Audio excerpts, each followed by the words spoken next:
प्रिय विद्यार्थियों, आज हम पद्य भाग में पहला जो पाठ है संत वाणी, इसमें कृपाराम खिड़िया के बारे में अध्ययन करेंगे। कृपाराम राजस्थानी कवि एवं नीतिकार थे।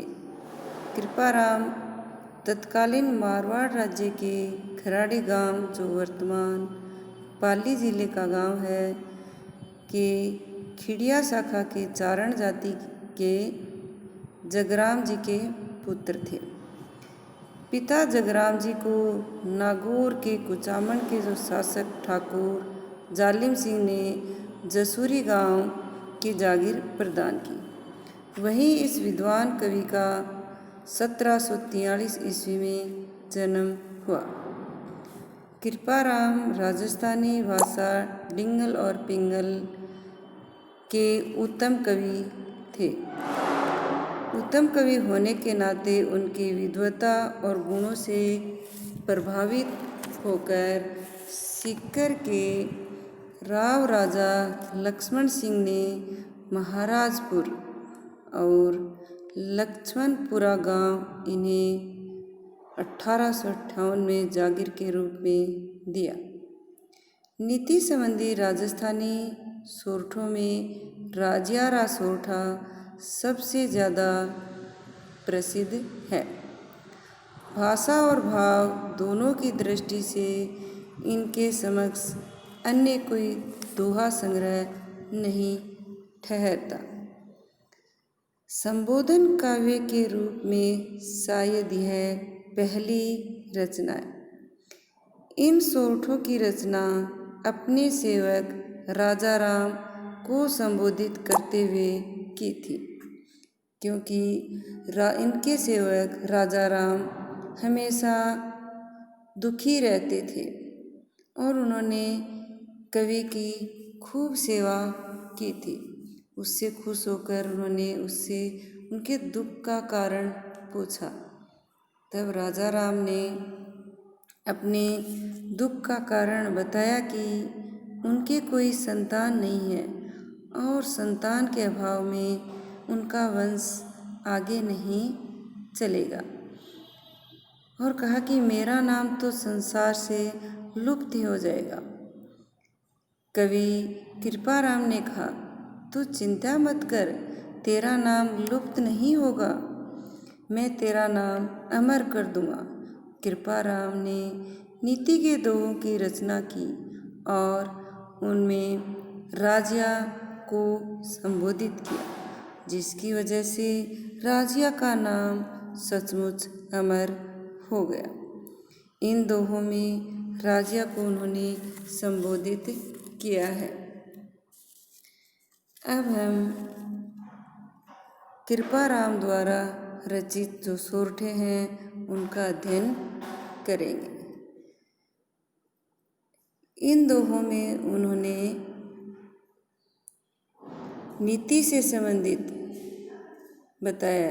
नीति एवं आदर्श, लोक मर्यादा की सीख देने वाले इनके जो सोरठे हैं उनका इस अध्याय में समावेश किया गया। बताया गया है कि कोयल और कौवे दोनों की शकल अर्थात रंग है वो एक जैसा होता है, लेकिन वाणी का बहुत ही महत्व है। वाणी के आधार पर ही लोग कोयल को बहुत पसंद करते हैं। उन्होंने यह भी बताया कि शक्कर व कस्तूरी सौंदर्य के आधार पर उन दोनों की तुलना न करके उनके गुणों के आधार पर उनकी तुलना की जाती है। दूसरों से कलह व विवाद से लोग आनंदित होते हैं। हमारा व्यवहार मतलब पर आधारित होता है। मुख पर मधुरता और हृदय में खोट करने वालों लोगों से अपना व्यवहार अर्थात उनसे संबंध नहीं रखना चाहिए। मैत्री निर्वाह हेतु समर्पण व सरलता जरूरी है। श्री कृष्ण ने अर्जुन के लिए रथ हाँकने का भी कार्य किया था। आजकल हिम्मत का महत्व है। यदि हिम्मत नहीं है तो रद्दी कागज़ के समान समझा जाता है। विद्यार्थियों, अब हम कृपाराम द्वारा रचित सोरठों का अध्ययन करेंगे। हर एक सोरठे को ध्यान से पढ़िए। उपजावे अनुराग कोयल मन हरखित करे, कड़वो लागे काग रसना रागुण राजिया। ये जो सोरठा है यह कृपाराम खिड़िया द्वारा रचित डिंगल भाषा में है।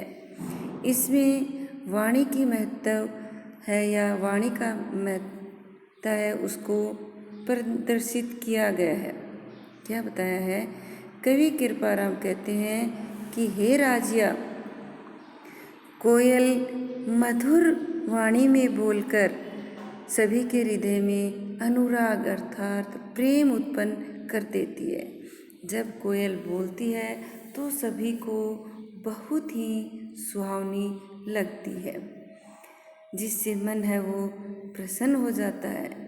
लेकिन कड़वो लागे काग, लेकिन कौवे की कर्कश ध्वनि है वो किसी को भी पसंद नहीं आती है। अर्थात उनकी वाणी है वह अरुचिकर रुचि वाली नहीं होती है। इसलिए मनुष्य के जीवन में भी वाणी का बहुत महत्व है। यदि वाणी मधुर होगी तो उसका प्रभाव बहुत ही अच्छा होगा। इस सोरठे के माध्यम से हमें मधुर वाणी का संदेश मिलता है।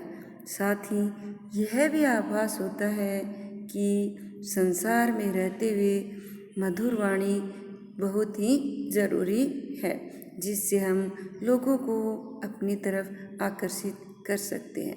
यदि वाणी में कटुता होगी, कड़वापन होगा, कठोर बोल होंगे हमारे, तो कोई भी आकर्षित नहीं होगा। हम अपना व्यवहार है वो खराब कर लेंगे। आगे दूसरा सोरठा देखिए।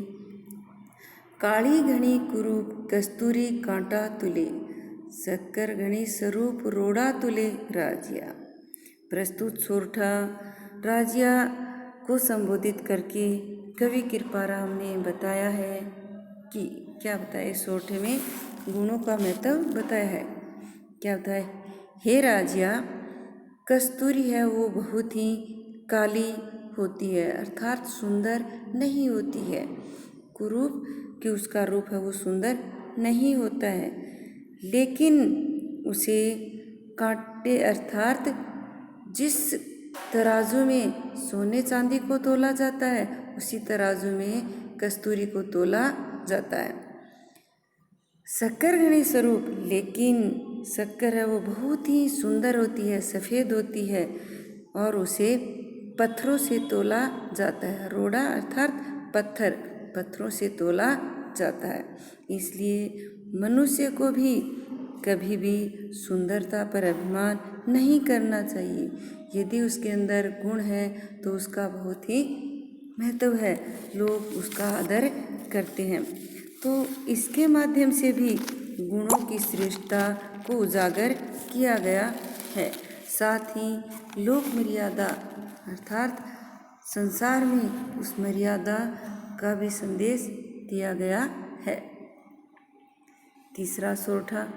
डूंगर जड़ती लाए जोवे सोरो ही जगत, पर जड़ती निज पाए रति न सूझे राजिया।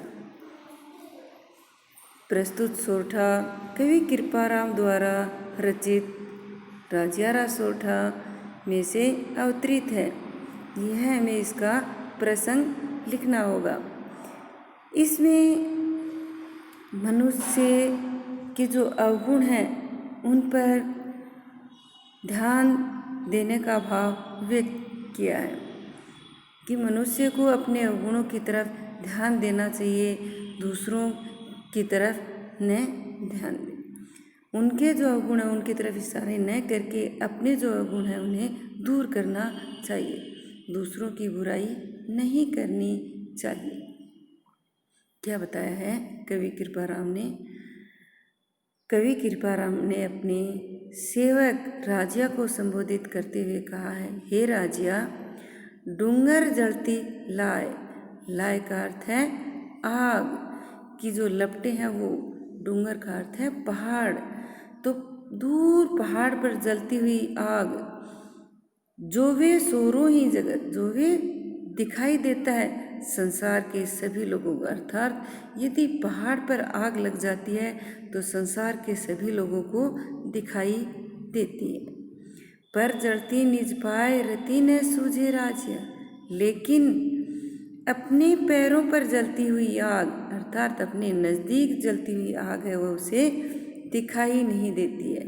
इसके माध्यम से कवि समझाना चाहते हैं कि मनुष्य को दूसरों में विद्यमान बुराइयां, कमजोरियां दिखाई देती हैं, लेकिन अपने अंदर जो अवगुण हैं वो दिखाई नहीं देते हैं। दूसरों की बुराइयों को देखकर मनुष्य निंदा करता है। इसलिए कवि ने बताया है कि हे राजिया, मनुष्य को कभी भी किसी के अवगुणों की तरफ ध्यान देकर खुश नहीं होना चाहिए। उसे तो अपने अंदर जो कमियां हैं उन्हें दूर करने का प्रयास करना चाहिए। राजिया को बता रहे हैं कि यदि दूसरों के अवगुणों के बारे में या उनसे विवाद के बारे में बताकर हम खुश होंगे तो वह उचित नहीं है। आगे वाला सोठा, मतलब री मनवार चुपके लावे चूरमो, बिन मतलब मनवार राब न पावे राजिया। प्रस्तुत सोठा, राजियारा जो सोठा है यह कृपाराम द्वारा रचित। इसमें बताया है कि संसार में मतलब का व्यवहार किया जाता है। क्या बताया कवि ने? कवि कहते हैं कि हे राजिया, लोग मतलब या स्वार्थ पड़ने पर, मतलब रे मनवार मतलब होता है जब स्वार्थ होता है तब दूसरों की मनोहार करते हैं, अर्थात उनके साथ खुशामद करते हैं। उनसे जिस प्रकार से हम मारवाड़ी में कहते हैं कि अनेक बार उनसे नोरा काटते हैं, उनसे बातें करने का, उन्हें मनाने का प्रयास करते हैं। चुपके लावे चूरमो, बिना मांगे ही चूरमा, जिसे हम मारवाड़ी में या ये कहें कि हमारे राजस्थान के सभी बच्चे जानते हैं कि चूरमा क्या है, स्वादिष्ट भोजन है। तो यदि मनुष्य को किसी से मतलब होता है तो है उसके लिए बिना मांगे ही स्वादिष्ट भोजन या चूरमा है वो उसे लाकर अर्पित कर देता है, उसे लाकर देता है। कहने का तात्पर्य है कि जिससे स्वार्थ हो, जिससे मतलब हो, उसके लिए तो बिना मांगे ही उसके जो इच्छा है वह चीज़ उसे अर्पित कर देते हैं। बिन मतलब मनवार राब न पावे राजिया, यदि किसी से मतलब नहीं रहता है तो उसे राब, अर्थात जिसे हम राबड़ी कहें या कहें कि जो साधारण भोजन है, सामान्य भोजन है, वह भी नहीं देते हैं, अर्थात सामान्य सा व्यवहार भी उसके साथ नहीं करते हैं। इस सोठे के माध्यम से कवि ने मतलबी और स्वार्थी लोगों के व्यवहार अर्थात उनके आचरण के संबंध में बताया है। और साथ ही साथ हमारे राजस्थानी जो भोजन है चूरमा, उसका वह राबड़ी, उन दोनों के बारे में भी हमें अवगत कराया है कि हम स्वादिष्ट भोजन के रूप में चूरमे को मानते हैं और साधारण के रूप में राबड़ी, अर्थात वो हमें सामान्य लगती है। आगे वाला सोठा, मुख ऊपर मिठियास घट माही खोटा घड़े, इसड़ा सुई इखलास राखी जे नहीं राजिया। प्रस्तुत, यदि हम इसका प्रसंग लिखेंगे तो इसमें हमें बताना पड़ेगा कि यह सोठा कवि कृपाराम द्वारा रचित राजियारा सोठा में से अवतरित है। इसमें कवि ने कथनी और करनी में जो अंतर करते हैं उनके संबंध में बताया या उनके व्यवहार से संबंधित हमें जानकारी दी है। कवि ने बताया है कि हे राजिया, मुख ऊपर मिठियास कि जो लोग मुख पर तो मीठी मीठी बातें करते हैं, अर्थात यदि कोई सामने होता है तब तो उनसे मधुर बातें करते हैं, लेकिन उनके हृदय में हृदय में खोटा गड़े, और हृदय में है खोटे भाव, बुरे विचार, या ये कहें कि बुरे भाव है वो होते हैं। इसड़ा सो इखलास, ऐसे लोगों के साथ, इसड़ा ऐसे लोगों के साथ, इखलास व्यवहार मित्रता राखीजिए नहीं राजिया, ऐसे लोगों से मित्रता नहीं रखनी चाहिए। कवि का कहने का तात्पर्य है कि जो लोग हमारे मुख के सामने तो मीठी मीठी बातें करते हैं, हमारी प्रशंसा करते हैं, और यदि हमारे सामने नहीं होते हैं या हमारे विरोधी के सामने होते हैं तो हमारे संबंध में बुरी बातें करते हैं, उनके हृदय में हमारे लिए अपनत्व नहीं होता है, ऐसे लोगों से हमें व्यवहार नहीं रखना चाहिए, ऐसे लोगों से हमें दूर रहना चाहिए। इससे संबंधित जैसे हम ये कहें कि लोकोक्ति हमारे संसार में प्रसिद्ध कहावत है कि मुख में तो मीठी, मुख में राम बगल में छुरी, की मुख के सामने तो मीठी बातें करते हैं और बगल में छुरी, अर्थात बगल में छुरी वो हमारे को नुकसान पहुंचाना चाहते हैं। ऐसे लोग दोगले व्यवहार के, दो तरह के व्यवहार वाले होते हैं, उनमें आत्मीयता नहीं होती है, उनमें अपनत्व का भाव नहीं होते हैं, वो हमें अपना नहीं मानते हैं। यदि वे हमारे होंगे तो हमें उनसे क्या है, जलन नहीं होनी चाहिए, वो हमें अपना समझे, ऐसा ही करेंगे, लेकिन ऐसा न करने वाले हमारे अपने नहीं है, ऐसे लोगों से हमें दूरी बनाए रखनी चाहिए, ऐसे लोगों से मित्रता नहीं करनी चाहिए। साचो मित्र सचेत कयो काम न करे किसो, हरि अर्जन रे हेत रत कर हाक्यो राजिया। प्रस्तुत सोठा कवि कृपाराम द्वारा रचित राजियारा जो सोठ है उसमें से अवतरित है। इसमें कवि ने मित्र की जो विशेषताएं हैं, सच्चे जो मित्र की विशेषताएं हैं उनसे संबंधित बताया। कवि ने बताया है कि हे राजिया, साचो मित्र, सच्चा मित्र हमें हमेशा सचेत, जागृत, सावधान करता है।